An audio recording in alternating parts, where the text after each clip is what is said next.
Welcome to the Beasts of the NFC East. I am your host, Sean Gnitzcavich, with my co-host, Jeremy Goode. Week 11 is in the books. Giants run a bye, but still look like losers. Jeremy Goode, what is good? Saquon Barkley is an Eagle. I love it. And Dallas, besides their team falling apart, it seems like AT&T Stadium is also falling apart. Pretty embarrassing there. Everything's embarrassing with Dallas this year. Probably going forward too. It's just been a wreck. So everything is great. Good week of football. Good matchup between Eagles and Washington Thursday night. Yeah. And Dallas played last Monday Night Football, which was bad, but it is what it is. Giants on bye, so good week for the division for the Eagles. Yeah, only 2 games to talk about. But Right. even with the Giants not playing, I figured we might as well just say it. Daniel Jones is officially gone. It was Yeah. announced yesterday morning that Daniel Jones will no longer play for the Giants unless Drew Lock and Tommy DeVito both get hurt. And in that case, I think you just run Wildcat with Tyrone Tracy because you still don't want Daniel Jones getting injured and owing him $23 million. But the big news was that Joe Schoen and Brian Dable decided to name Tommy DeVito the starter despite paying Drew Lock $5 million Yes. this season. My thoughts on this, Tommy DeVito did look better in the preseason than Drew Lock. And on top of that, Brian Dable's offense is a little bit complex. So I think in terms of being in the system for a second year, even though Drew Lock has had more experience in the league, I think that might have been a way to go. Plus, let's be real, Tommy Cutlets is a fan favorite. Like, if we lose with Tommy Cutlets, which most of the fan base wants to lose regardless. There's some people that I know are out there that think that Tommy DeVito could be our Lord and Savior going forward. I don't want that. You probably shouldn't want that. There's a good chance he looks awful against the Bucs this Sunday, and they might have to go to Drew Lock. Although I think they'll probably give him a couple of weeks. Maybe give him at least the Christmas game, or not the Christmas game, the Thanksgiving game against the Cowboys, because that should be winnable. Although I know a lot of people are penciling their Thanksgiving naps in for the afternoon Thanksgiving game with the Cowboys and the Giants. But what are your thoughts on Tommy DeVito over Drew Lock? I don't get it for a few reasons. One, I think that so for the thing you said about the complex offense with Dable, it's up to Dable to make sure that he can get on the same line with Locke ultimately. So if they don't feel comfortable, I get it, but it's still up to coaching. Like that shouldn't. You'd hope that coaching could like get past that. I don't get giving the starting job to DeVito for a few reasons. One, it seems DeVito seems like someone they can rally behind legitimately, and if you rally behind someone, you very well could win a game here and there. I don't think the Giants want to win, so I think that they're giving them the best chance. They're giving them the best chance to win going forward, which seems very weird to begin with. Two, like you mentioned, they gave Drew Lock Drew Lock $5 million in the offseason. That money could have gone towards something else. I don't know. Maybe it could have gone towards fork over like a couple extra million and just get Tyrod Taylor, who you know is good, that could have competed for a spot with Daniel Jones. Somebody who you wanted but didn't try it. Like that, I think it was $1.5 million, maybe. Yeah. For guarantee for Tyrod Taylor. Tyrod Taylor, who's been in the buildings. Tyrod Taylor, who's liked in the building, knows Brian Dable's offense. I mean, I get it. He was like a little bit injury prone, but I think everybody would agree they'd rather have Tyrod Taylor than Drew Lock. No doubt. The $5 million also could have gone to someone like, I don't know, re-signing Saquon Barkley, stuff like that. Obviously, it gets a little complex, but it's a good chunk of money where you could have like put towards other things. You sort of see why the Giants are kind of in the situation they are based on the decisions that Shane's made over the years. Money-wise, it just doesn't seem smart to pay like a backup quarterback for $5 million who's decent. Not a bad deal at all. That's good. Good backup quarterbacks are going for what, $6.5, $8 million a year. But problem is, I don't think the backup quarterback is that the Giants should be focused on that much in. No, because their season's lost regardless. Like, right. I mean, And if you do want to do a backup quarterback, it was smart because maybe you'd find somebody that could, supplant Daniel Jones when he inevitably was going to get benched because he was in a struggle and he was in a suck and we were going to be in line for all this money. So once the season's over, you might as well see what you got in somebody else and take Daniel Jones away before you're forced to pay him an extra $23 million. Like Sam Darnold, I think, I don't know. I mean, I guess maybe going into this year, you might think Drew Lock might be more exciting than Sam Darnold. Obviously, Sam Darnold's looked great. He's past couple weeks, he's kind of came back down to earth. Jameis Winston's a little bit more exciting. I think Winston is a more talented quarterback. I think he went for maybe $1 million more. And then obviously the big one is the Russell Wilson and Justin Fields. Like Russell Wilson especially would have been like the vet minimum. And we had him in the building.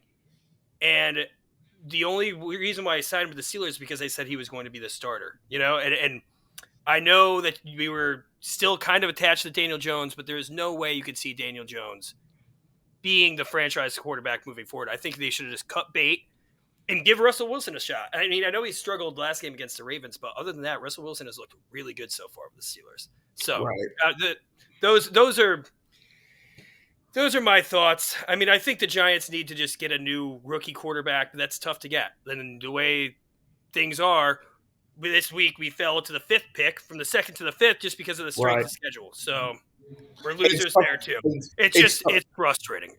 It seems weird too because I think, and I see this on Twitter too with Giants fans. It's very weird. It is at this part of the season. We're too late in the season for the Giants to want to I know you say the term play hard, lose closely or whatever, and that's perfect for a situation. But ultimately, you want your team to lose. I think from what I've seen off of Twitter, it seems like with Shane, they still want to win in some way. I don't get it. It's weird.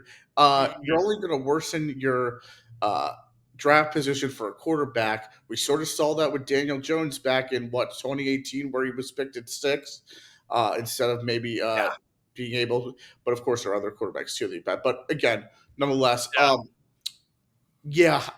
don't get this mentality of putting in someone like DeVito, who I don't think is that good, but has had some success. Maybe he protects the ball and the team just rallies around him ultimately, and they're able to move up and down the field a few more times than someone like Drew Lock or Daniel Jones. So it's a weird situation in New York that I think that it's just confusing where they think that they're going. And maybe too, I know that they kept quoting Spark. Tommy DeVito gives us a spark. He does. Everybody loves especially for home games. He's going to offer a spark. There's just people that still have Tommy DeVito jerseys, the shirts. Even when he wasn't starting, when I was there a few weeks ago for the Bengals game, there's a lot of DeVito stuff going around. And I guess maybe you want to see if he could be your backup quarterback going forward, because he's not going to stop you from drafting. Even if we somewhat fall to the top 15 and there's a Jalen Milroe there, I think you take the chance at Jalen Milroe. Oh, totally. And then if we suck again next year and we have a top 3 pick and somebody like Archie Manning is there, maybe you move on from Milroe, or or you see enough. I don't know. It's just I don't think. I don't know. I think it's a good point. I think the Giants have been in situations where they've been too glued. It's just been such a long 6 years with Daniel Jones. Or 5 or whatever. And it's just this team. Dude, he shouldn't have had this long of a time. I know the playoff run extended it, but right. It sucked. I don't ever want to be stuck with another mediocre. He might be one of the worst quarterbacks to ever get 6 years of starting in the NFL. There's probably worse. He's up there for sure. He probably would be in that Mount Rushmore, no doubt. Yeah. And it's sad. I'm a little somber about it. I mean, I didn't like him when he first got drafted. Hated it. Was disgusted by it. Then, you're like, okay, rookie quarterback, something new, especially from watching Eli for so long. And Eli's the greatest, but he was struggling towards the end. So you're like, oh, maybe this young guy. Daniel Jones showed some promise, too. It's ironic because his first ever game starting and his first ever win was against the Buccaneers. And he gets benched right before the Buccaneers game. So Yeah, I'll never forget that one. That was Jameis and Matt Gay missed the game-winning kick, and that was the start of the Daniel Jones era, which is starts and ends with the Buccaneers, I guess. I don't know. I'm still looking towards the draft, and there's still plenty. If you're a Giants fan, there's still plenty to look forward to. We have a really exciting rookie class, and I think that, like I've mentioned before, Joe Shane and Brian Dable are going to try to get these guys involved as much, especially post-bye. Tyrone Tracy, I think, still leads all the rookies in rushing yards, and prior to last week, I think Malik Neighbors led all rookies in receiving yards, and Theo Johnson is coming up. So, I think those guys will definitely have a little bit more of an injection into the offense, and a little bit more of an emphasis. But I don't want to be – the Giants didn't even play, but I think that was pretty important to talk about for the future of the franchise and the future of the NFC East too, because changes a bit. It's going to be new. Changes is coming. And you saw what happened when a rookie quarterback went to an awful Commanders team, who I'd still say has not a great roster, but that's sometimes what you need is a talented rookie to turn things around. That being said, you want to go back to the Thursday night game? Yeah, good game between Eagles and Commanders. Took a while for the Eagles to get going, but in the fourth quarter, they sort of just wiped them out. They win by 8. It really was 16. They scored a garbage time touchdown.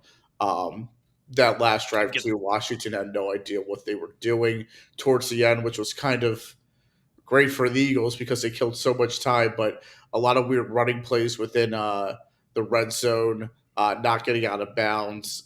Play calling was odd. I think it was a one possession game. You get the 2-point conversion, which they did, and then I guess maybe they didn't have confidence of scoring the touchdown or the 2-point conversion. But alas, they did. Eagles win. They scored 20 in the fourth quarter, which was great. Saquon Barkley runs all over Washington's defense in the fourth quarter as well. I think what we're seeing with this Eagles team is that they start off slowly. Saquon Barkley starts off slowly too, and it is just hard to contain them for an hour if you are on defense. So you might be able to contain them for a half, early into the second half maybe, but it's just a handful to hang on to this offensive line, get above them, not get attached to the blocks, and be able to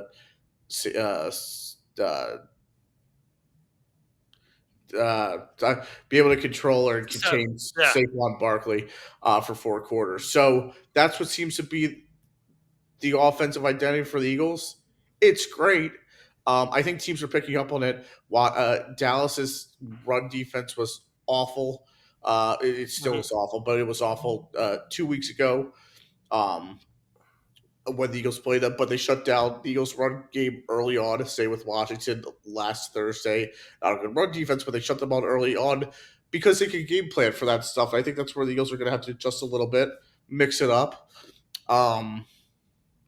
Hurts another week, no turnovers, I guess, but didn't play the best game. Just didn't. I don't think he felt the field well. Wasn't seeing receivers well. Just didn't look comfortable in the pocket, moving around, which is disappointing because I think Washington's defense is a perfect team to take advantage of. Of course, it's obviously tough to play 4 days after a Sunday game. The bye, of course, afterwards is a benefit, but it's always going to be. That's why the Thursday night games are so bad. It's because these teams are just getting off a game a few days before, but they played well when they had to. Defense for the Eagles has been absolutely amazing. Quinyon Mitchell, lockdown, Terry McLaurin. Rookie of the year, yeah. Terry McLaurin, no targets till what, the fourth quarter? No targets till the fourth quarter, finished with 1 catch for 10 yards. Yeah. Zach Ertz revenge game, though. Yes, Zach Ertz played well, had a touchdown, had a 2-point conversion, a great 2-point conversion. Yeah. Cooper DeJean was in coverage. The first negative I'll say about Cooper DeJean, I don't know what he was doing on that play. He was not in coverage, and he did not. I wish he had made an attempt to force Zach Ertz out after he made the catch. It was a great catch, great feat, but I think that he was sort of just like watching the play unfold in a way. even with Hmm. the odds of being low. You got to make a play somewhere there. Um, Reed Blankenship's always seems to get his hands underneath these low passes from quarterbacks that he's able to convert for interceptions. Mm-hmm. Jalen Carter was a freak again. Um, Yeah, dude. Jalen it's Carter is the nuts. stats might not show it, but he's just all over the place. It just Oh, it's great. It's they're gonna have a tough game going forward. I hate to be that guy. I still think Washington is good. We just have to pump the brakes on them. We love to champion the world loves to champion the next new great thing. And Jay Daniels has certainly had a very good year, but my goodness, when he plays a good defense, it does not look like he is that amazing of Yeah, a quarterback. Um, was yeah, uncomfortable throughout the entire game, did not throw the ball downfield at all, was rattled, uh, pressured decently, but had time and just coverage was great, didn't create plays, wasn't moving. He has a bit of a rib injury. I don't care. Um, you got to yeah. play. Well, that didn't affect him like the week post the rib injury. I think he still ran, but the last 2 weeks, Right. I Yes. think the Eagles did a good job too, as well with the Steelers. Like the Steelers contained him. If you watch that game, Yep. he only ran for I don't know like 10 yards, maybe even like 5 yards against the Steelers, and at the end only 18 on 7 attempts this week. Like the Eagles did a great job of bottling him up, and like you said, like he did not look comfortable. Yeah. He only completed what? One, two, three, four passes to wide receivers. And that was to four different wide receivers, and none of them for more than 10 yards. Like he was going to his safety valve. Austin Eckler was a leading receiver with 8 receptions for 89 yards. So he was a safety valve, and Zach Ertz was another safety valve, and John Bates, the second string tight end, which still makes me a little bit nervous about the development of Ben Sinnott, their second round tight end, doesn't seem to be Yeah. getting any action at all, Yeah. um, which is just kind of Weird. intriguing. Brian Robinson, though, another game where if he's healthy and he's playing, put him in as an anytime touchdown scorer because he Yeah. seems Seriously. to always find the end zone whenever Yeah. he's healthy. Yeah. Him and Eckler. They have pieces on that offense for sure, but yeah, Yeah. I think the Eagles have. I think the Eagles defense right now is playing great, but I think any good Oh defense yeah. can really process what Washington's bring. It's not that complex. Um, yeah, I don't know. It's just he's not the only one, obviously, but I think we just have to pump the brakes a little, and I think it'll be very good going forward. But like, geez, it was just not a great performance when you have higher competition, hostile environment for sure on Thursday Night Football, but you got to sort of rise to those occasions. And I don't think he did so. I thought their defense No. was uh, okay-ish early on, but not great. I thought the Eagles' offense was just bad and not helping themselves out. So yeah, it's a pretty revealing game, pretty consequential game for both teams for the division as a whole. Yeah. Eagles take the crown. Yeah, for now we'll see. It's going to be tough. They have some room there, but they're going to have to go out to the LA Rams next, who is a weird team to play. They're kind of good, kind of whatever. Sneaky. Yeah, so uh interesting. We learned a lot. I think we learned a lot from both teams. I think we learned a lot about the Eagles defense. I think we learned a lot about Washington too, where they're ahead of schedule for sure. A lot of things to like going forward with that team. I think they need to update some offensive players at receiver, which is only a benefit for them going forward. But Yeah. it's clear that the quarterback's going to have to get better for sure and get Yeah. more comfortable going against teams that are going to be ready for him schematically, but also players who are just talented who can uh, adjust to his playing style. And like you said too, Sean, it was big that they didn't let him out of the pocket, run with his feet. Obviously, gain yards that way. Once they kept him there, basically as a statue. it's kind of game over in a way. So yeah, they took away two of his big dimensions, which was getting the ball to his receivers. Like Terry McLaurin, I mean, like Austin Eckler and Zach Ertz, great pieces, but if you want to be successful, you got to get the ball to your superstar receiver. Oh yeah. And, it also screwed my freaking parlay. Thanks, dude. Thank you. But yeah, I'd say one of the worst. I'd say probably the worst performance of Jaden Daniels, especially since like his surge coming like week 3 post the Giants game. And then Bo Nix looks really good too. So I think Jaden is still. I'm trying to figure out these updated odds. I know that Bo Nix like really took a jump forward with his 4 touchdown games. Yeah, no, it's still no, it's still Jaden Daniels. Jaden Daniels is still the favorite by a lot. Minus 400, minus 600, minus 450. But still good to point out, you know, Bo Nix, especially his performance, he had like 80% completion rate and 4 touchdowns. I mean, that's pretty good.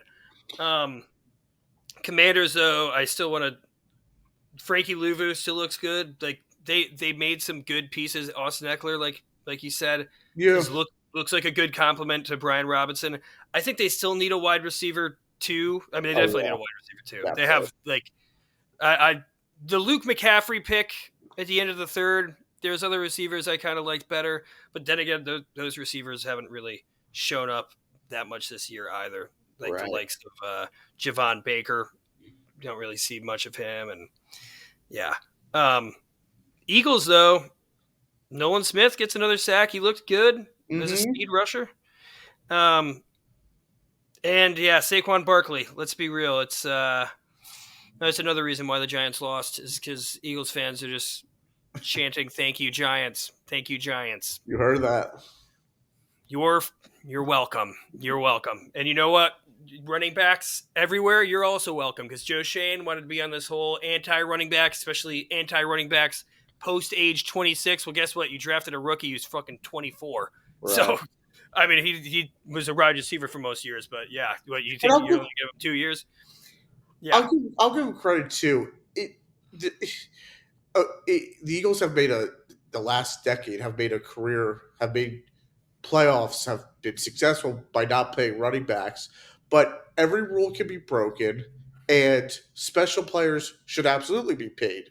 So yeah, you know, it just comes down to the Giants not being good enough to competitively pay Saquon Barkley for all the other. No, it doesn't make sense for a rebuild. It doesn't. Yeah.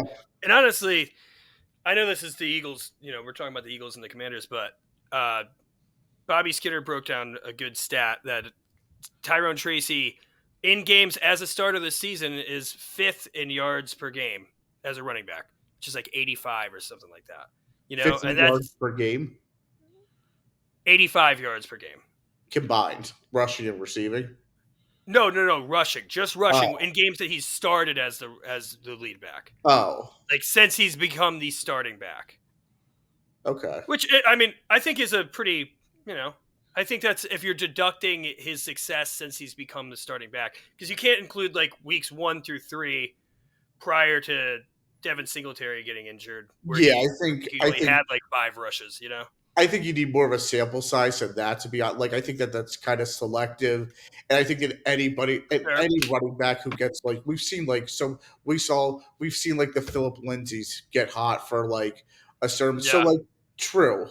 I think Tyrone Tracy is good. I think he'll be good going forward for sure. But like, yeah, let's see a little like I think that we're being like select like I get like it's been tough for those talking Giants guys year after year. I get that they're always trying to find a positive, but like I don't know. I think that running back is the easiest position to find where you can hit for like a month and a half and like you gotta see long term. But yeah, I mean yeah, definitely. I mean, I'm not crowning him like at this point too. Even though I've loved what I've seen from him, and he's been one of the bright spots for the Giants.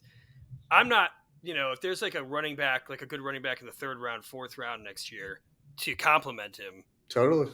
I'm all for it. As much as I love stat padding and seeing like my players be at the top of the leaderboards, at the end of the day, I'm trying to win, you know? Yeah. And you want to keep building depth at running back. Like Honestly, Kenny Gainwell has been playing pretty well behind Saquon too, as a He change of has. He's pace. a free agent, and I think that nobody knows what I think. I think somebody is going to pay him starting money, not insane money, not like 8 million necessarily, but maybe I think someone throws him 6. 5 to 6 ish. Yeah. I don't know. He's kind of small. I don't know. We've seen him have to be a starter here and there with injuries. It's not the prettiest volume wise. I think it's tough to give him a lot, but he's as a change of pace kind of guy with the Eagles behind Saquon. He's been quite nice this year, and he's had a good career too the last 3 years Yeah. in Philadelphia as well. So nothing's new there, but yeah, maybe maybe something him and Tracy. I mean, that could be interesting for sure. But yeah, just shows that there's a Well, I lot. don't know if I want Kenny Gainwell. I think, but Oh, he's not good. He's not good enough for your Giants. no, I liked Kenny Gainwell coming out of the draft. I thought because he's got that receiving back, I but was going to he's say kind of small. same thing as Tyrod Tracy. Yeah. Yeah, different size in a way, but yeah.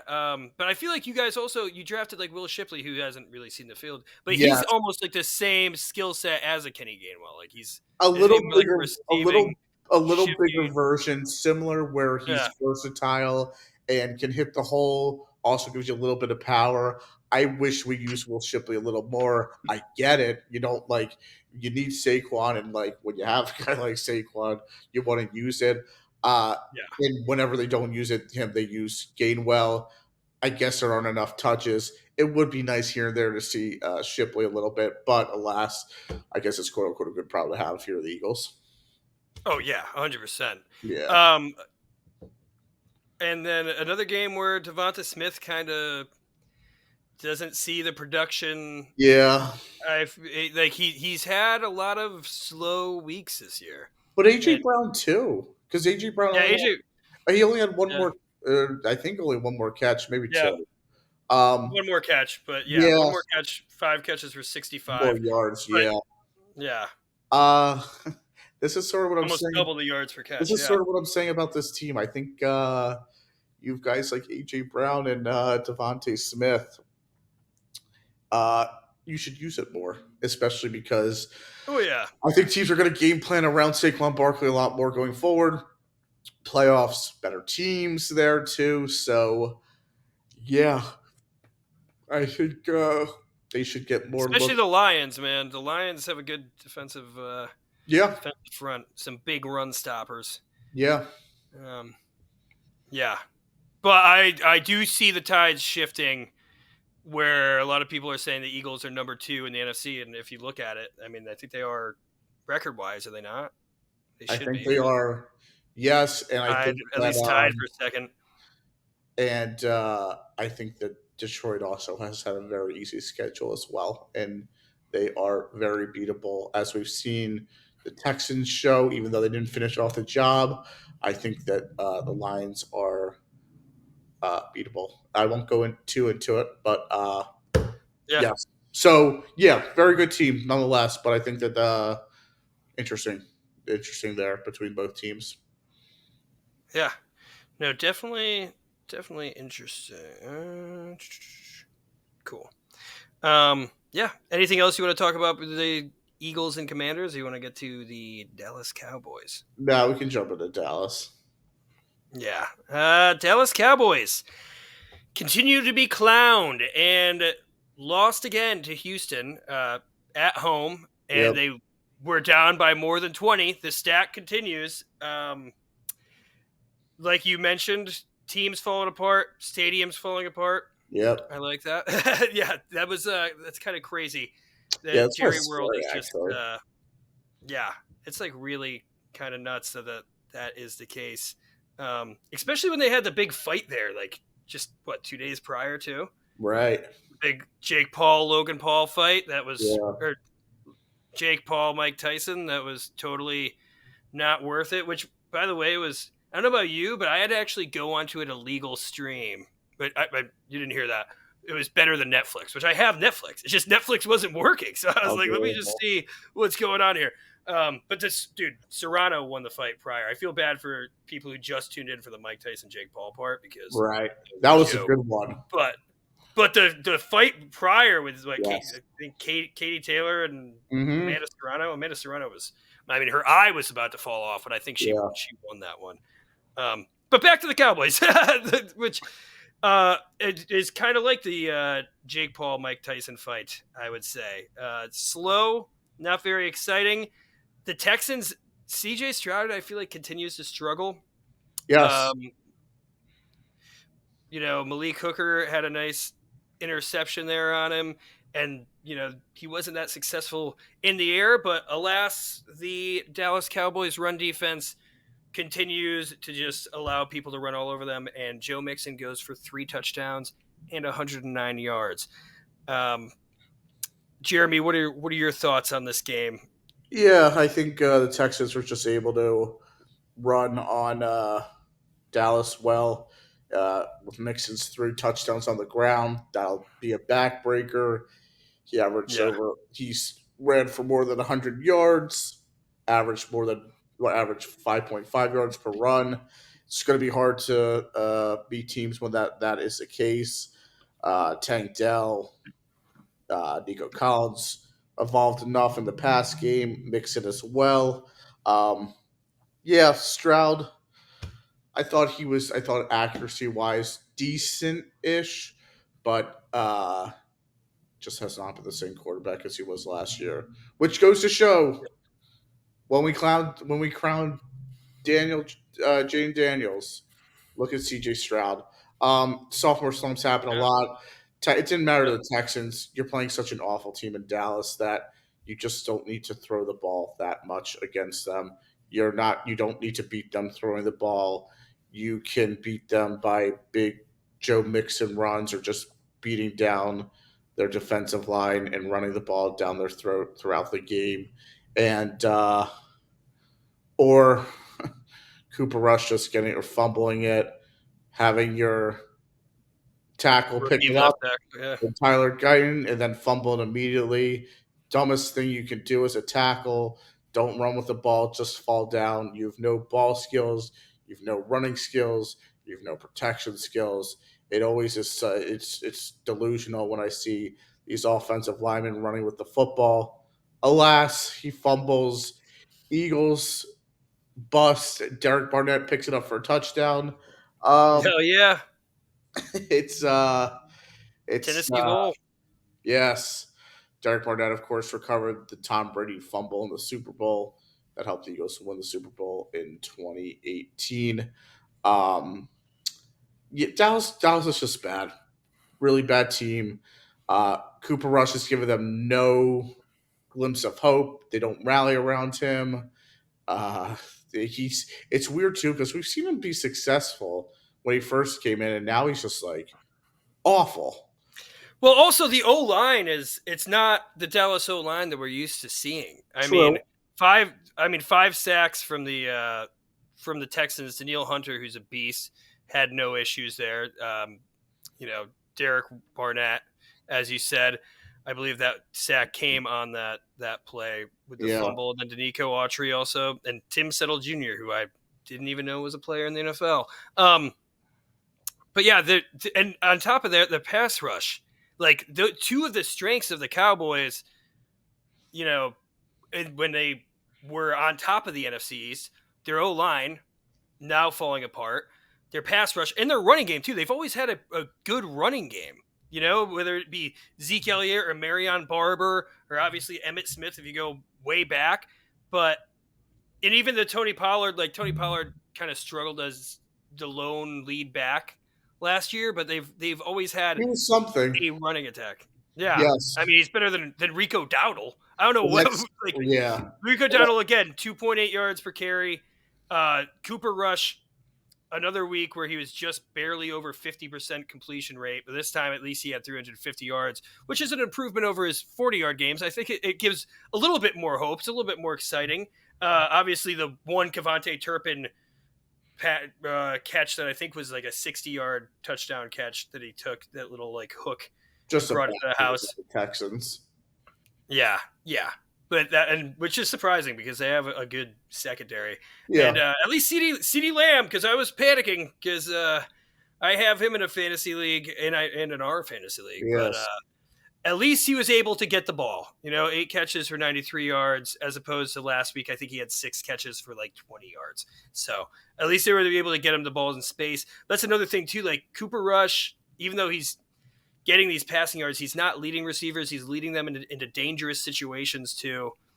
Yeah, the season seems to be over. I think everybody, at least by Thanksgiving, let's see Trey Lance, man. He maybe he can give you something with his legs. Like, you traded a 4th-round pick for him.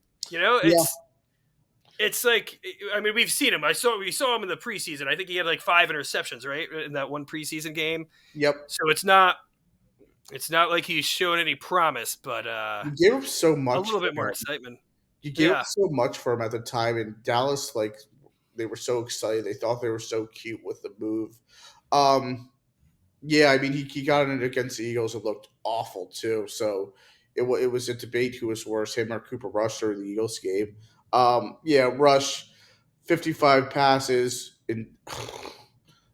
insane number. 354 yards. Doesn't mean much when you have 32 completions on 55 pass attempts. That's just insane. They just can't run. They ran the ball 14, 15, 16, 18 times for... Oh, I have it right here. 64, 65 yards. 64, yeah. Yeah, it's one of them was like a CeeDee Lamb thing. So like for 13 yards, a bit of an outlier. Bad. The last few, like Deuce Vaughn guy at the end just ran for a few down 24. Like, it's just a really bad team. I don't know why they're throwing the ball 55 times. I guess you're behind, but like, you're not going to win that way with Cooper Rush, Zeke Elliott, 1 touch. I don't know why he's rostered. I don't know why he's still the team. Yeah. That could have been a good, fun story. He was better last year too with the Patriots, which is he wasn't great, but he wasn't great by any means. But he was like productive-ish. Yeah, he was usable. Now I feel like he's just the Zeke Elliott experience is done. I think what's a kind of an interesting stat: Luke Schoonmaker is really getting some run. The tight end, I believe, out of Michigan that they drafted last year. Sure, but I think so. But he's been a little bit more active as opposed to Jake Ferguson. So that's just something to keep an eye on moving forward. It was the Dalton Schultz revenge game too, and he didn't really do too much, but he was active. Just this team sucks. They're bad. It's embarrassing too. It's just really embarrassing what they're putting out there. And and CeeDee Lamb said it.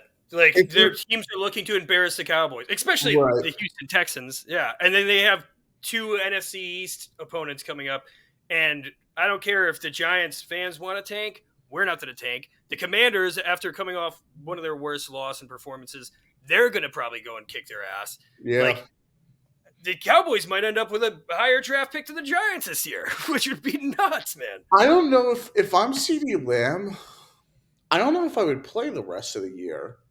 Why risk injury? Why play? For my fantasy team. Well, sure. Yeah. It just seems like... Also, probably incentives, right? There's probably like... I guess, but who cares? Like, he'll be fine. He just signed a deal, too. He's fine with that stuff. I just look at him and I go, your offense is really bad in general. Even when fully healthy, your offense is really bad. So when your quarterback's out and you have your backup in, it's just it's beyond work. Like, not that Dak was good, but like, oh my God. Bad. Jerry Jones has just done an awful job. McCarthy will be fired. It won't matter because Jerry Jones is still the GM there. It makes the decisions, isn't a modern GM, doesn't know how to handle the cap like others do. I love it. I mean, I really do. Yeah. So Yeah, great I love boy. it too. I love it. It sucks. It sucks as a Cowboys fan. Well, not me. I'm a Giants fan. I don't have any of my gear up. I'm still in the process of moving. But Mm. yeah, it must suck for the Cowboys fan. And dude, Micah Parsons, I think he might actually get traded this offseason. I Like his don't think he's comments, going to I return. saw Though. I saw Jerry Jones kind of defend him, and he's like, he definitely doesn't have any disrespect for Mike McCarthy. He definitely has infinite respect for Mike McCarthy. He doesn't talk to media after this game. After last week, he obviously made those comments about Right. how he feels more bad for somebody like Zach Martin, who's actually done more for the team than Mike McCarthy, who can just get a job, which kind of I agree with. Like Zach Martin, like this is going to be end of his road as a player. Probably this might be his Yeah. last year. I mean, And Mike McCarthy could move on. Zach Martin also had plenty of opportunities earlier on in his career too, and you also just can't make that comment about your coach to the public. I don't care. No. But isn't like Parsons is an unrestricted free agent in the offseason, right? No, they probably did the 5th year. I'm kind of curious to see here. Let me double check here. Contract, but yeah, he should be right. I think so. He has a club option. All right, I've already picked up the club option for 2025, which would bump him up to 21.34. Interesting. Yeah, it's his 5th year option. Yeah, which is fucking interesting. Yeah. Yeah. Yeah, I don't know. I think. I mean, as much as I want to see him traded, I know he's not going to us. But yeah, I mean, he also had a really quiet game. CJ Stroud even said like he felt really chill in the pocket. I don't think let me just double check this, but I don't believe there was a single sack by a Cowboy either. Oh, there was the one sack by Osa Adigizua. But yeah, like yeah, I mean, it depends on when that sack happened during the game too. But that wasn't like Parsons had a sack against the Eagles 2 weeks ago. Had some pressure here and there too. Otherwise, so like, yeah, I guess this is the first game where he's like, I'll miss my quarterback.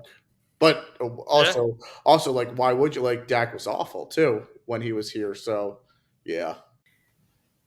All right, one more thing I want to say here about the Cowboys because it's a good thing.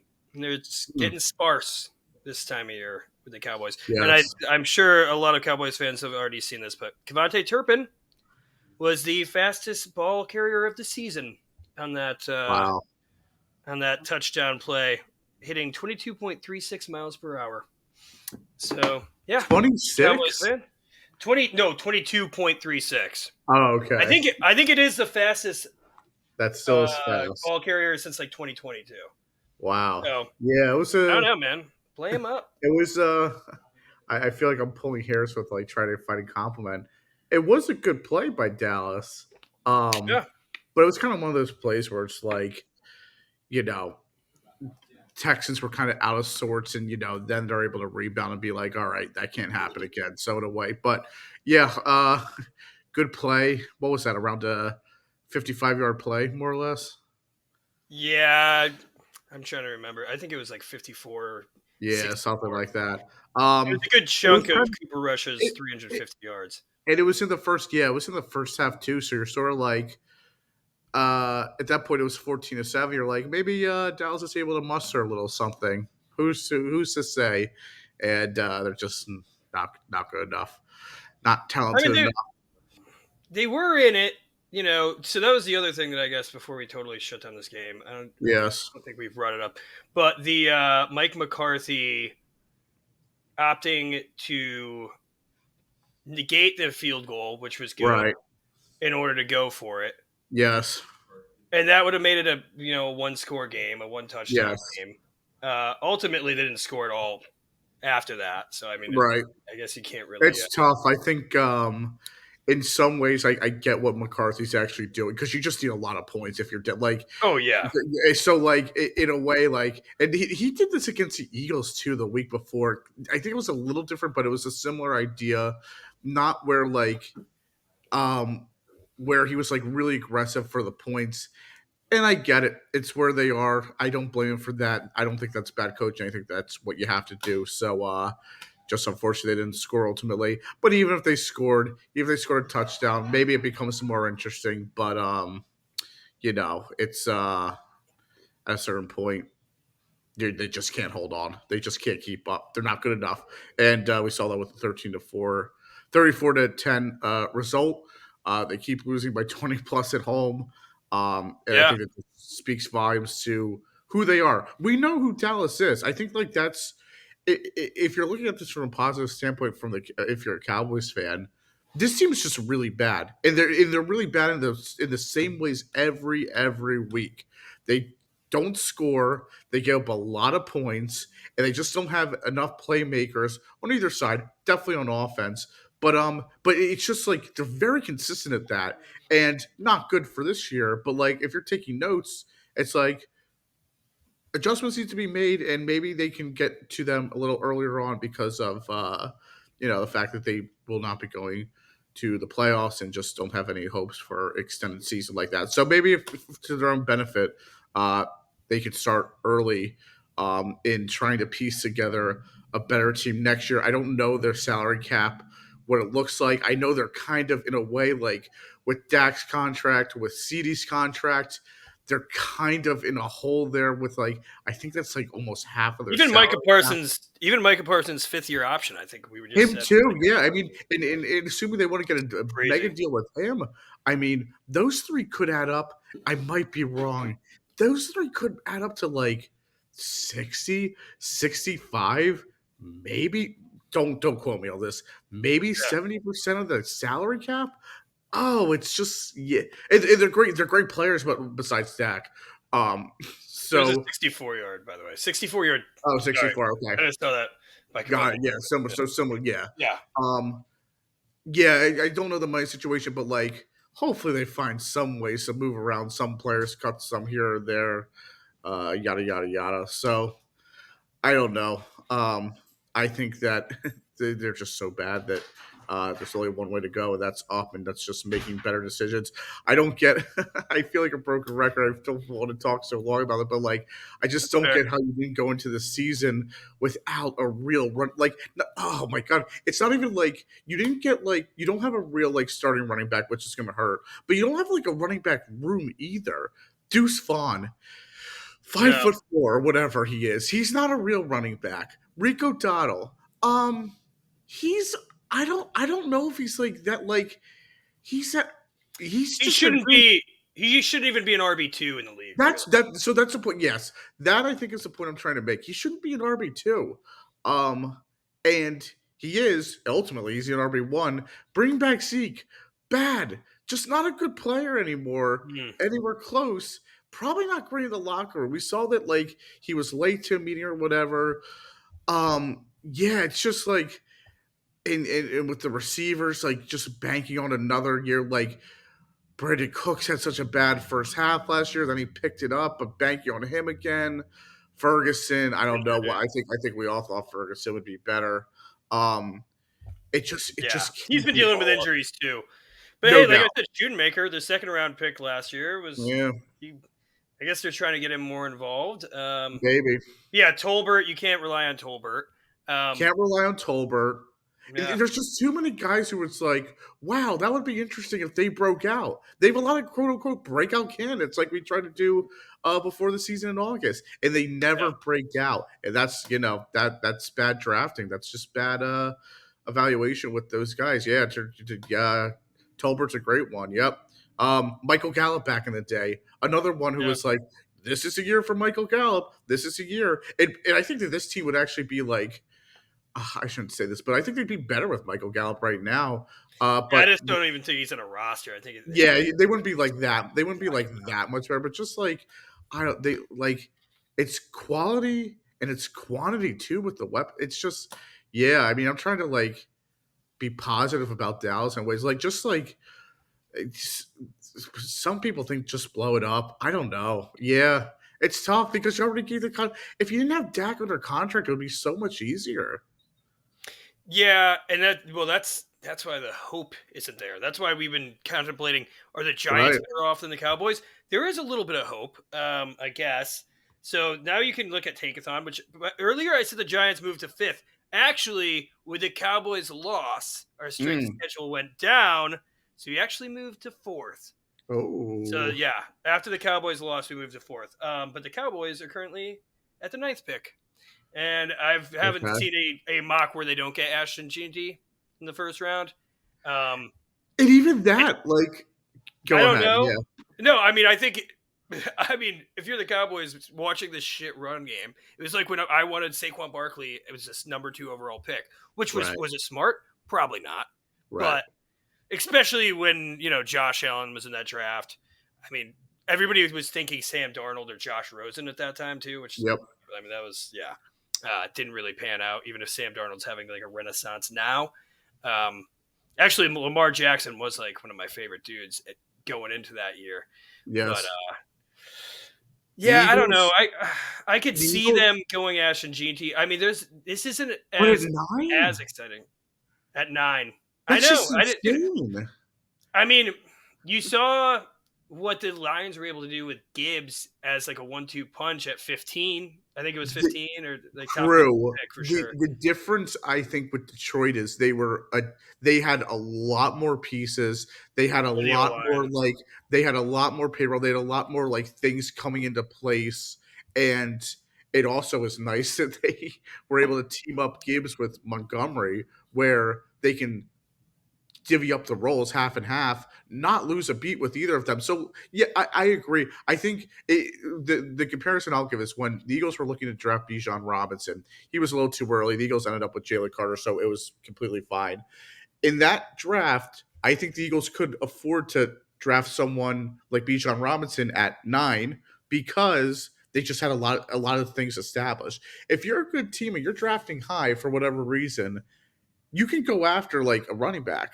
I just don't. I mean, we talk about how bad. I think Dallas has to be more creative than using their first round pick on a running back. I would think that you'd want. I think you'd they want the still need most. O-line for what? Like for once, they Yeah. still need O-line. And like we're talking about getting rid of Parsons. I'm sure Cowboys fans don't really want. There might be some people fed up with like his mentality, whatever. But you got to keep him. Yeah. But you kind of have to, like, he was Defensive Player of the Year candidate. This year has been an off year, dealing with injuries, whatever. Yeah, I don't know. I don't know. It's, but yeah, draft stuff's coming up. I was actually just already like for some mid break. What's up? For some. Yeah, well, for me, like draft time, I'm already looking at all these quarterbacks. I saw some people say like Jalen Milroe is not a good pick because where we are right now, we're probably like we're getting the third quarterback. Just even though it's not a good quarterback draft, with the Browns still need a quarterback, the Raiders still need a quarterback. There's a lot of other teams that we could move behind. It's it's not the best. It'll be interesting. It'll be interesting too because you look at someone like Justin Fields, who I think is going to be moving on. I think there are going to be a lot of teams who might want to trade for him. So maybe that may be a team that's drafting high. Yeah, passes on a. I mean, it really depends on if free agency shakes out because there might be a team. Yes. And I mean, if I'm Justin Fields, I'm waiting for a starting opportunity. I would wait till post draft to be signed. I don't care if I'm like, somebody's second choice. If I have a starting spot where I can prove it. I mean, he was like, what? Was he was undefeated, right? He was undefeated, or he was like close to undefeated when he got benched. They were winning. Yeah, they had a winning record for sure. Yeah. Maybe it was like 4-2 or something like that. I think. Yeah. It's around that. But you want to move on to fantasy? You're running the fantasy this time. Yeah, sure. This week. Great week. I would have to. I'll count again. And make sure you send those over to me. Big week for a lot of people. I think I finished with 99.1 points.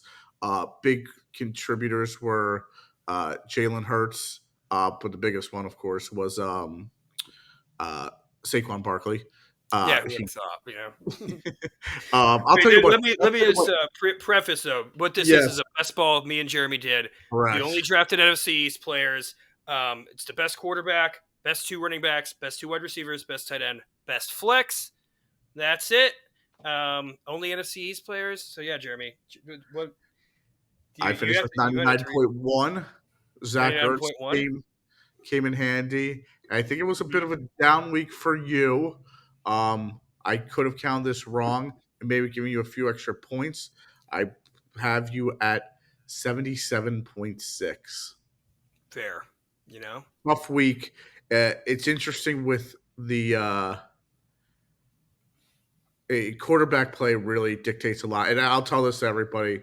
Jalen Hurts, especially in a 2 quarterback league for fantasy people, take Jalen Hurts.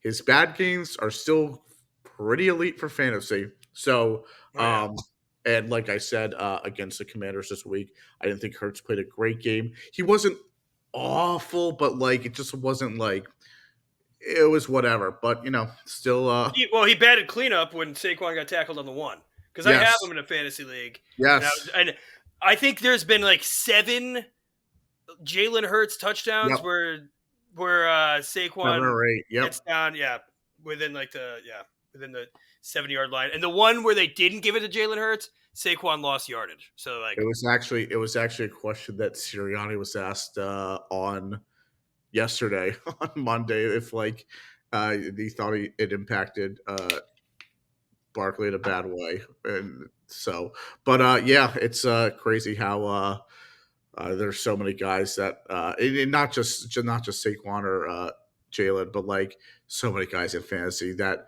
get tackled at the 1, and they're always receivers. So you're like, well, they're 6 points down the drain. But I love alas, it. If you're making touchdown bets, dude, just go a high scoring offense with it. yep, The running back. yep.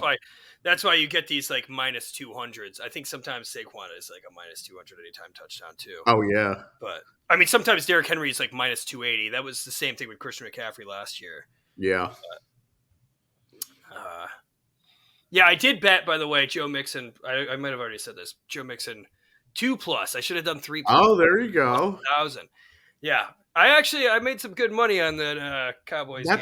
That's nice too because that hit pretty instantly, right? Oh yeah. So, well, I also had a minus 6.5, which I think was a spread. So I was like, I'll just take that. Well, you know what we said about that spread last week. I said hammer it. Yeah. So go to Lowe's, buy the nicest hammer you see.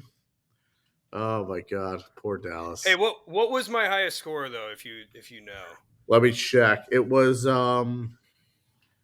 yes. Because I have mostly Giants players, so like there's really nothing. You do. That's what kind of hurt you because you just didn't have as much eligibility. Probably CD, right? Oh no, maybe Austin Eckler. It was one or the other. Yeah, good week from CD. I think Eckler edged him a bit actually. Yeah, because he had those 8 receptions. I think he had like over 100 yards scrimmage. Yep. Which is, hey, that's a good thing for Washington too, which we don't talk about. But well, since it is a late night, we haven't been recording a lot of late nights. I mean, this is just a shot for you. Have like 7 shots you have to take for your loss. I have quite a few. But, yeah, I kind of went through most of my shot glasses. This is actually like a beer cup from like a beer thing. Oh yeah, it's like a taster. Yeah, but I might have poured it a little heavier than I would like. I guess this would make up for lost weeks. But here's to the previews. Jeremy, you want to take one or no? You got? I don't have anything lined up, but I have a little cider. There's actually a little something here too. Oh, fair. I've been drinking. I'm also drinking bourbon cider. So cheers to that, dude. Yes, that's a tasty. Cheers to peace of the NFC East. I was looking at your scores and I go, wow. This is a week to sacrifice just because of all the buys and all the Giants, but yeah, not terrible. Put up got some points here and there from some unusual suspects. So yeah. Well, yeah, and the dude, like the Commanders had a bunch of random scores too, with like John being off offensive day for the Commanders. Yeah, it shakes up a lot. Interesting too. Fair. All right, I guess we can get into these previews. I think maybe the first preview is probably I wouldn't say this is the best game, but it's a game. And it's an NFC East game, so it's still fun regardless. And who Yes. knows? Maybe this is one where the Cowboys are sick of losing. They Yeah. also seem to suck even more at home. So Right. the Dallas Cowboys go to Washington, FedEx Field. It's a 1:00 Eastern time game. So we shall see. Jeremy, what are your instant thoughts? I'm going to pull up these spreads real quick. Washington needs to win, Sean. They're on a 2-game losing streak. I don't think the score, the 26-18 score, tells the full story either against the Eagles. It was 26-10 during garbage time. They just got beat up in the fourth quarter. They need to rebound. They need to recover. They're at home. They play a very bad Dallas Cowboys team. Oh wow! I'm curious. What do you think the spread is? Oh, so what are we on? Today's Tuesday. Tuesday. Yeah. This is actually kind of Eight, this is eight, eight and intriguing. a half. 10.5. Washington Okay. Commanders minus 10.5. And the Texans, I know CJ's been struggling, but like 6.5 for the Texans. I mean, That's insane. that's like the NFL really riding the Commanders hard, and also, Yeah. I mean, the Cowboys just look so awful. Maybe They they thought do. like that performance for Cooper Rush against the Eagles was a little fluky. The one thing I will say, Commanders are hungry. Yes. They're ready to roll. I think Yes. Terry McLaurin's like, hey, Jaden, I've been like hyping you up all season. Maybe Yeah. like get me a target before the fourth quarter, and maybe more than one reception. And then the running back duo, trio, quadruple. I think they that try to Washington run the ball has. better. Yep. I think they're going to run it. I think Jaden Daniels is sick of hearing that Bo Nix is on some meteoric rise to take Right. his throne of Rookie of the Year. He has a few extra days off too to rest the Yeah, ribs. that's true. That's true. And yeah, I although I kind of want the Cowboys to like, I'm always rooting for the underdog, and also like I think it'd be funny to see Washington, you know, Yes.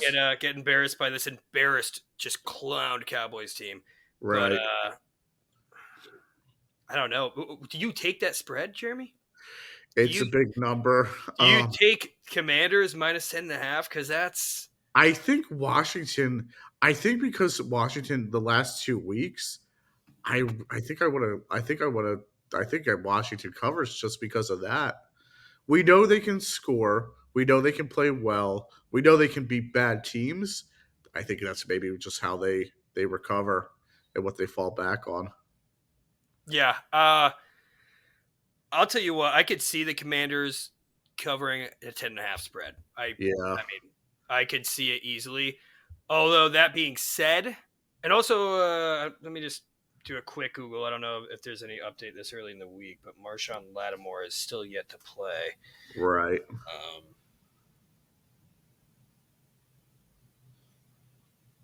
They have to. Okay, Dan Quinn says he's not injured now. Okay.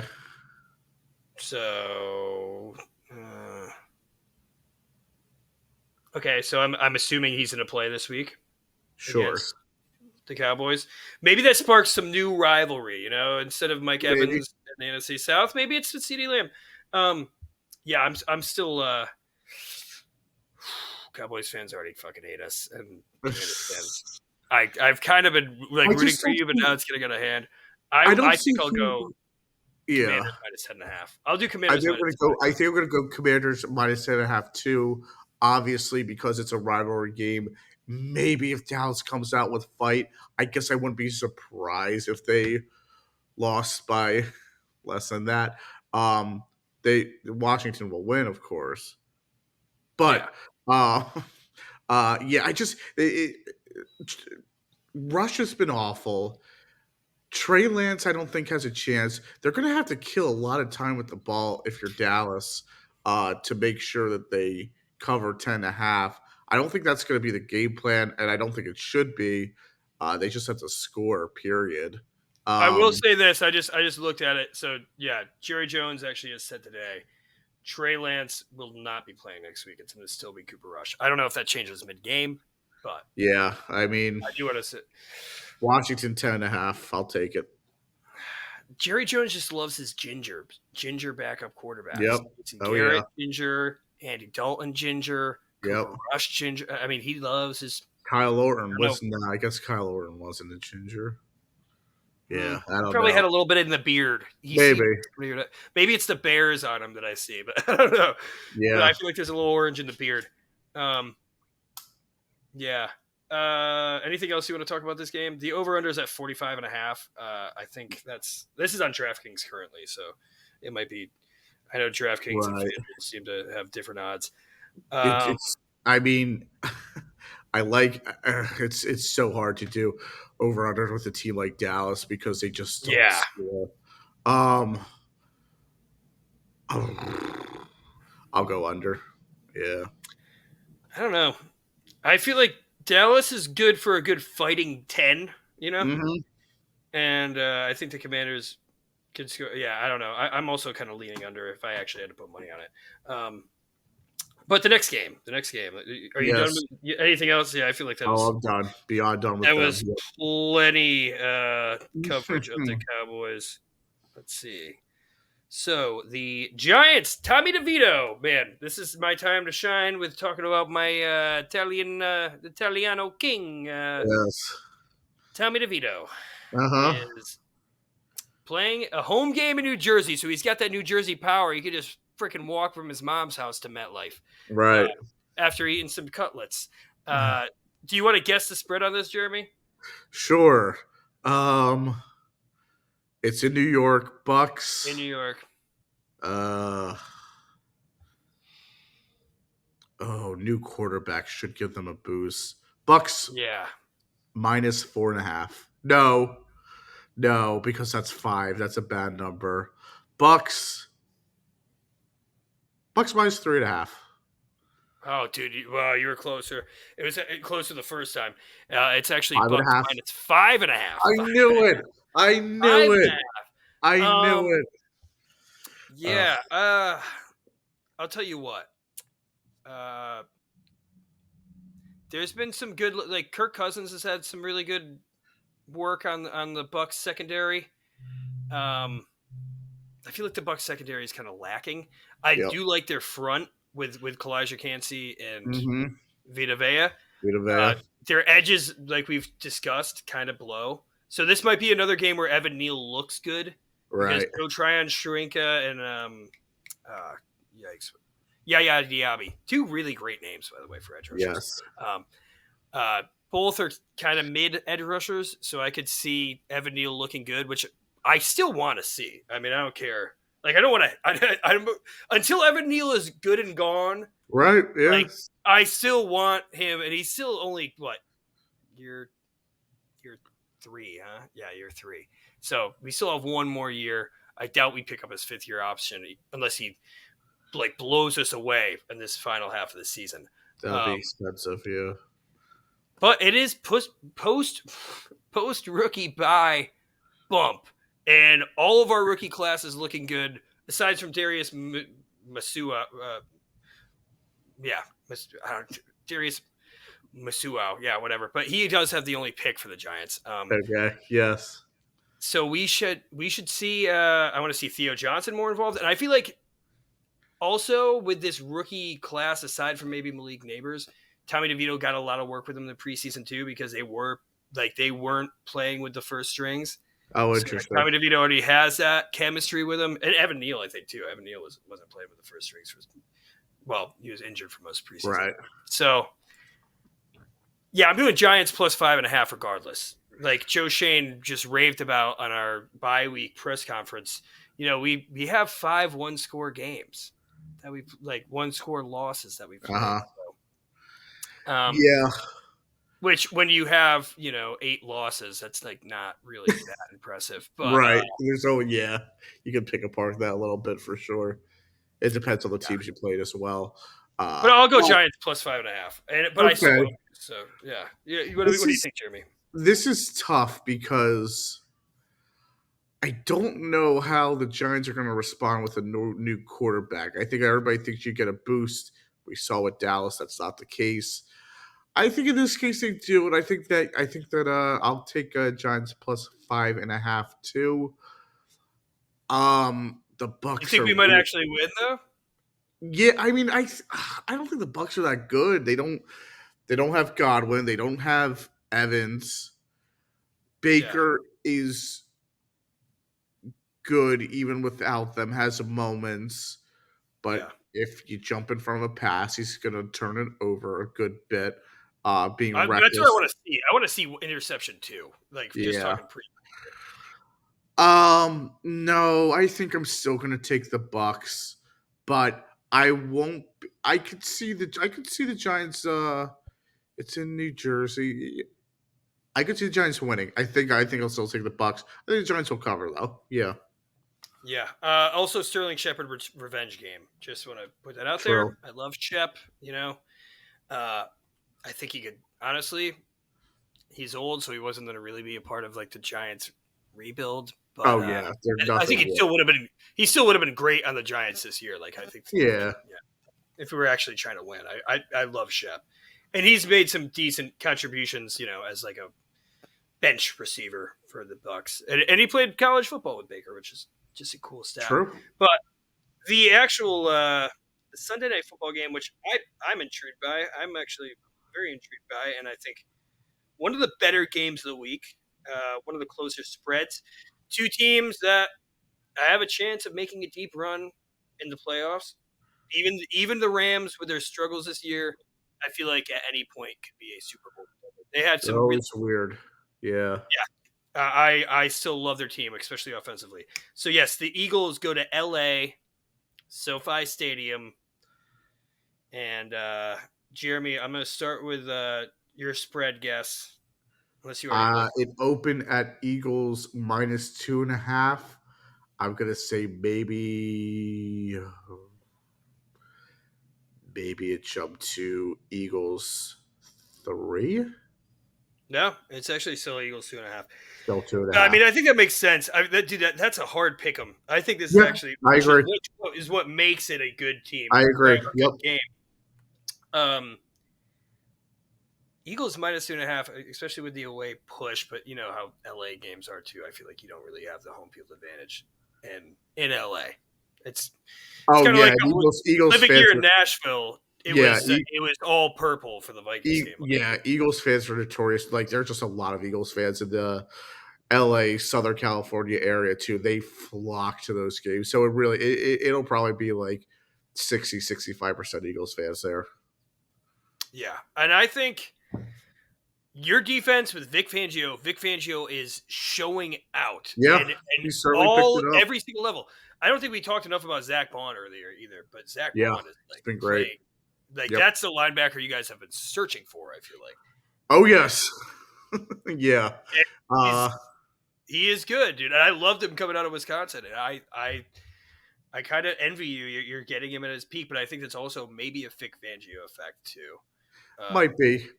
He certainly found the right position for Bond, which is wild. He saw it in him. But it's nice to finally have a guy in the middle of the field who is all over the place and on top of the ball and making hard hits and making tackles. So it's something the Eagles have not had for years, and it's really killed them too. I think it's also helped Nakobe Dean play better as well, watching Bond a little bit and playing together as a team. But the Eagles last year, their secondary too, but their linebacker group was probably worse in the NFL. And what a turnaround that's been. So, yeah, I think Fangio, with an older Stafford and a kind of beaten up Stafford the last few years, I think it's going to be a difficult game for him with what it is already. He did have 4 touchdowns last week, though. Yes. And the receiving core is finally healthy. Healthy, yes. Puka Nacua, Cooper Kupp. Well, they're dangerous. Robinson's so great. Yeah. And Kyron Williams is still like. Very good. I mean, how sweet was like that for the Rams too? Yeah, Like they have like a kind of an off year, and then they have these like emergent, later round picks. Yep. Yeah. And they become stars. Like Kyron Williams is a star running back. Is he? Oh yeah. Is he elite? Probably not, but he's special. Yeah, I'm not gonna lie, dude. My friend, oh man, he had this like 8-leg parlay, and he just needed a Kyron Williams touchdown. This was like last Monday. And dude, it was gonna be for 11,000 too. It was like, oh my god, 25 for 11,000. I don't know if you saw that game. That was, I think, Monday night last week. And Matthew Stafford sails one right over his head for an end zone catch, and it was, oh man, I felt bad for like that sucks. But this is a different game. Yeah, I don't know. I'm leaning towards Eagles, but I could see the Rams pulling this off. I think what it comes down to at the end of the day is the Eagles' defense is getting hot. They're playing well. The Rams' offense is getting hot and playing well. Yes. So depends on which one gets the best of the other. I think the Eagles' offense, and tell me if you agree or not. I think that they've had these successes in high-scoring games, but it's not like it's coming easily and then they start pumping the brakes because they're coasting. I feel like you guys have been struggling early in the game and then kind of finding a rhythm. So it's not like I think if your offense was your Super Bowl year offense where everything was clicking, yes, I would easily pick the Eagles here. Sure. What are your thoughts? Yeah, I agree with that point, especially compared to the Super Bowl team from 2 years ago. They are pretty steady in making sure at the end of the game they're finishing with 28 points, 31 points, whatever. So they are scoring at a high rate. It would be nice if it was a little more fluid and I guess consistent throughout each quarter. But they are getting to the numbers that they should. Maybe they should be scoring a little more if you look at their roster. But ultimately, scoring hasn't been an issue the last month and a half, I guess. So yeah, they're getting to the points they need to. Just a matter of continuing that strong trend that they have against the Rams this week to make it 7 weeks in a row, and that's hard to do to do it for that many weeks. So maybe that plays into just plays into impacting the game as well. Yeah, that's fair. I mean, I don't really have too many other notes on this except I'll take Eagles. I'll take them at -2.5. Again, I'm not trying to backtrack. I get that the Rams could win this kind of game, but I still think the Eagles will. And I think since the number is at 2.5, I think that's an Eagles line too. Oddly enough, just because the smaller you go in towards the Eagles' direction with the way they're playing, it just feels very comfortable and very much like an Eagles line to cover. Yeah, and I don't. Yeah, if I was putting money on this, which I have to do that, I have to give my honest opinion. Yes. I'm not going to be putting money on this because I think it's a little too close, but I would go Eagles -2.5 as well. I just think throughout the year, and the Rams defense isn't as good as it's been. I feel like it's one of their defense, to be honest, that they've had. It gives you room for a push too. Yeah. Which is not like what anybody would want necessarily, but if the Eagles were to win by 3 on the road, obviously you take that in every way, and as a push, with the way the game has gone, I assume you are satisfied with that as well. So you have room for that as well with -2.5, which is what I like. Yeah, and I mean, dude, Drake May has been playing well, but Drake May almost beat the Rams last week. So yes, that was. If it wasn't for Cam Kinchins, which I just talked about other defenses and playing as well. Man, Cam Kinchins had a great game last week. Yeah, and they kind of need that good rookie performance. It helps. They do a few other really good rookies. So, I mean, their defense is still growing because with Braden Fix Fisk and Jared Verse, both from FSU on the defensive line. Fisk, yep. Doesn't really make up for Aaron Donald just yet, but in the long run, who knows? Who was their first round pick this year? It was Jared Verse. Jared Verse. Yep, Jared Verse. Yep. I don't know if they were both first round picks. I think Braden Fisk they got in the second. I think Fisk was earliest second. Yep. Yeah. Because Howie was trying to make a trade around there to get Cooper DeJean. And I think during the video he got hype when it was Brandon Fisk. Oh, word. Yeah, that makes sense. Yeah. All right. Well, I think that's an episode, right? There you go. Yeah. All right. Well, if you've listened this far, like and subscribe. Talk some shit. Tell us how great we are. Tell us how bad we are. Tell us how much we don't know about the games. I don't care. What we do care about is football. So, just stay tuned. You'll see me getting angry about the Giants, Jeremy getting upset about Jalen Hurts turnovers, me getting upset about Saquon Barkley thriving with the Eagles, stuff like that. It'll be fun. So just I get upset about the Cowboys being so bad. I don't know why. I think they should be, maybe they should be better. I love it, but it's just, it's we're all upset. Yeah, I mean, it's it's good. It's all good and fun to poke fun at the Cowboys, but then when they're hurting this bad, actually no, they deserve a little bit more. Yeah. But I mean, hey, and you can just hate on us if you're a Cowboys fan. Like, these guys are losers. I am not Jeremy, but I am. So yeah. Well, we'll catch you later, guys. Thank you.